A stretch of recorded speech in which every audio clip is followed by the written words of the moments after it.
हेमंत जी बताइए, क्या मानते हैं आप इस आंदोलन को? जी जी, नमस्कार दीपक जी। अगर इतने समय से प्रकरण चला आ रहा है और इसका समाधान सिर्फ एक तौर पे धरना प्रदर्शन नहीं हो सकता है। सरकार की मंशा ही नहीं है कि इस मुद्दे को खत्म किया जाए, वरना ऐसा कोई मामला नहीं है जिसका हल ना हो। आखिर सरकार क्यों इस अच्छा, आपको मनमानी ऐसा लगता है, बिल को ठीक है, वापस आप ले ही की लेती? बात, ठीक है, आप ही की बात को आगे बढ़ाता हूं। राहुल सर, किसानों के कंधे पर बंदूक रखकर राजनीतिक एजेंडा चला रहे हैं कुछ किसान नेता, ये हमारी एक दर्शक ने कहा और बड़े इन्फॉर्म ढंग से ये बात कही, क्या आपको ऐसा लगता है?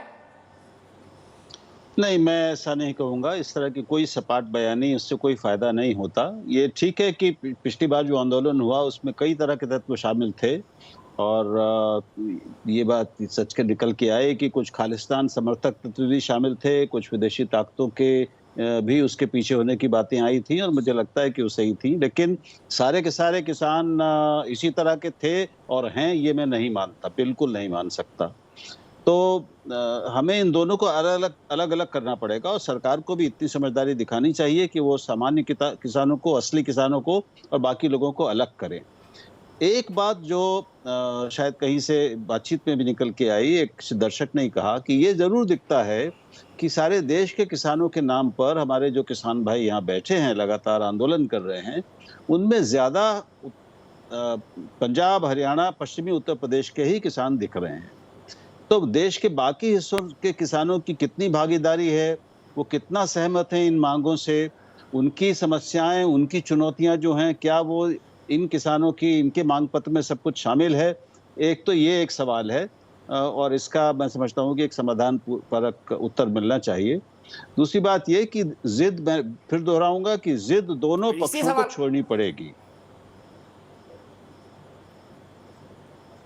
ठीक बात है, ठीक है, यही सवाल बाजवा साहब से लेते हैं। बाजवा साहब, क्या पैन इंडिया आंदोलन है ये? क्या केरला का, तमिलनाडु का, मध्य प्रदेश का, उड़ीसा का, असम का, नॉर्थ ईस्ट का किसान भी शामिल दिखाई तो नहीं देता आंदोलन के अंदर?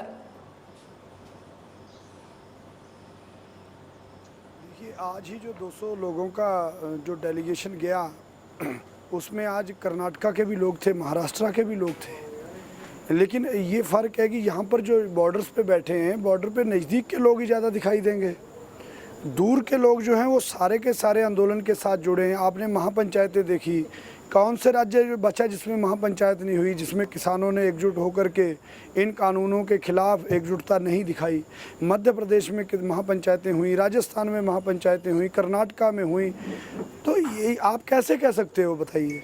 यहाँ आसाम के लोग यहाँ पर बैठे हैं, गाजीपुर बॉर्डर पे ही 6-7 प्रदेशों के लोग बैठे हैं।